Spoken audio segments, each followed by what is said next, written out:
Chinese theater, a mathematical meticulousness to the inexhaustible mental ratiocination, like a mind ceaselessly taking its bearings in the maze of the unconscious.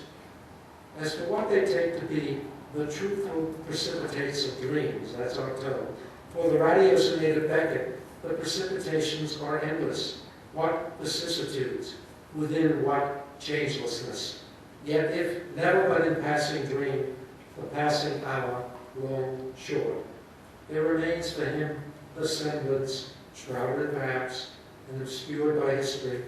returning to which, as to the dreamscape of a nightmare, there was surely much to remember, word unspoken, but Auschwitz there, and a century of rational slaughter, of promiscuous devastation,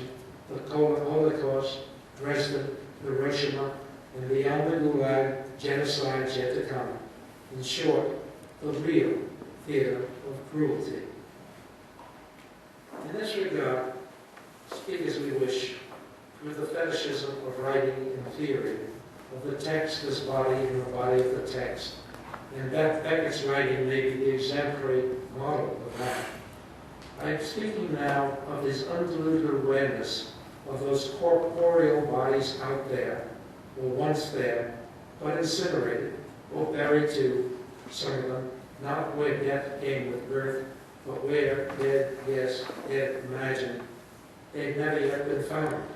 or in a mass grave among the multitudinous dead, dying on, no more, no less, no less, less to die, ever less, because so many wantonly dead, though in the dialectic of Beckett, if less is not more,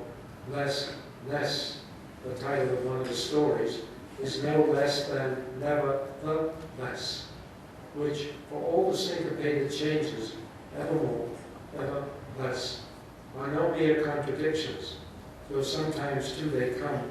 as in sundry stage directions, with the rage I mentioned before, if not in erupted virulence, then caustically ironic, seething, barely contained. Thus, when Ham moves from his taunting scorn for clothes stinking to the whole place stinks of corpses, and clothed deflates of a lady trumps it with the whole universe, that may seem a Beckettian joke, as it may with the tramps of Godot, when to somehow reduce the misery, they think they are maybe thinking, and suddenly realize, even in danger of ever thinking anymore, that what is terrible is to have thought, which leads to the question that however we screen it out, is always subliminally there. Where are all these corpses from?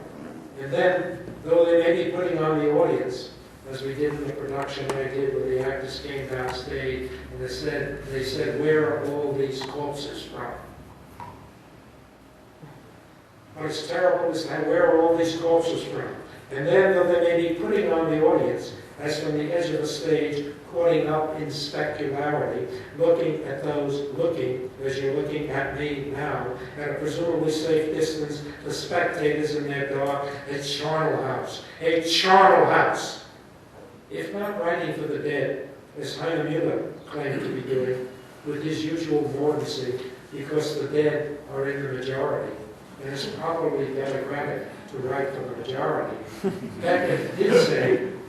even as his plays were being canonized, that he was writing into a void. And that goes, in its incriminating alienation, far beyond the Brechtian judgment of the bourgeois audience, not to mention the universe, or with atrocities unending on a global scale, the world as we know it today,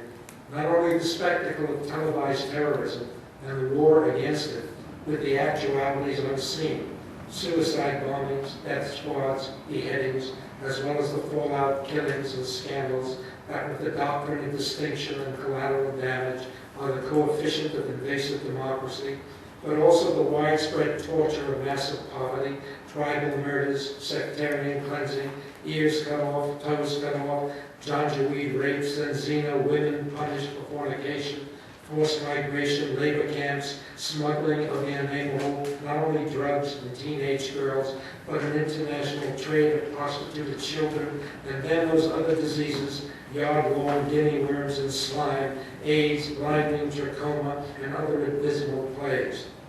Now, it would seem that this is not the kind of thing, for all his laughable wisdom, which you couldn't quite laugh, that Beckett would catalog. And there is certainly substance of view that the focus of injustice in Beckett, as one critic said, is almost never local, civil, or social, but cosmic, the injustice of having been born. But if his work didn't seem to draw upon what page upon miserable page shows up every morning in my reading of the New York Times, beside larger and larger ads for Tuno watches, Gucci bags, or Ferragamo shoes, he was very well aware, too, of what, as he read of it in Le Monde or Libération, which he did read, a French newspaper, though rumor was that he didn't, you could hardly bear to read. When Claude said the whole universe, that was not merely cosmic, and Beckett knew very well, as Claude said at the wall, through the subjective ontology of that claustrophobic space, beyond is the other, hell. And if that still sounds cosmic, outside of here, it's death, which is something other than the death of him, something more than brutally lethal, the untold numbers dead, not in a text, no text for nothing, but in the brutal, material world. There's something dripping in my head. Pause. A heart in my head, says Anne, in what would seem the introjected extremity of his solipsistic mode. But as Claude has his telescope, the magnifier, to liven up the deadliness, there is in Ham's heart and head, with prophetic relish, another magnitude, where there'll be no war anymore, and if not infinite space, analytic, infinite emptiness, which all the resurrected dead of all the ages wouldn't fill. And if that in Ham still sounds magniloquent, what he goes on to say would be merely vapid if there wasn't in Beckett himself some unapocalyptic sense of the unresurrected dead, or the universe of suffering, the unconsoled reality that Ham takes upon himself. Yes, one day you'll know what it is, you'll be like me, except that you won't have anyone with you, because you won't have had pity on anyone, and because there won't be anyone left to have pity on. No doubt, formally. The outburst will be deflated, and what a pity, it seems rolled in with pity. But you, and this comes at the end of the play, you ought to know what the earth is like nowadays. No more, no less. And I knew him well enough, Sam Beckett, to know that no more, no less was in his poor mind, with all the brilliance of it, the equilibration of human misery with something like infinite pain, which he could also parody, mixing the personal with the abstract, as in Rough for Theater 2. On A&B was summing up the reasons to let the suicidal figure jump. Work, family, third fatherland, finances, art and nature, heart and conscience, health, housing conditions, God and man, so many disasters. If there seems no measure here of what comes together in pain,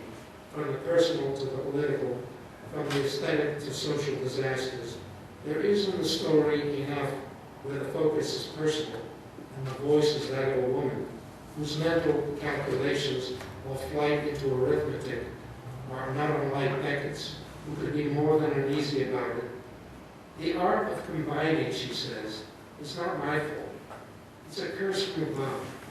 For the rest, I would suggest, not guilty, which leads to Sam Beckett is at best a guilty plea, or like one of his faux pas from a novel called Fancy Dying, maybe a false start or pretext for starting again, talking to himself, the last person, saying, now where is he? No, now he is here. And in the grand apnea, the elision of text as I think them, what, who, no, she, who, as the words pour out of the mouth, that sliver of body on stage with a silent order there, who whose sex is indeterminable, comes out into this world out before her time, but is it out of or into that God-forsaken hole where she found herself in the dark, and if not exactly insentient,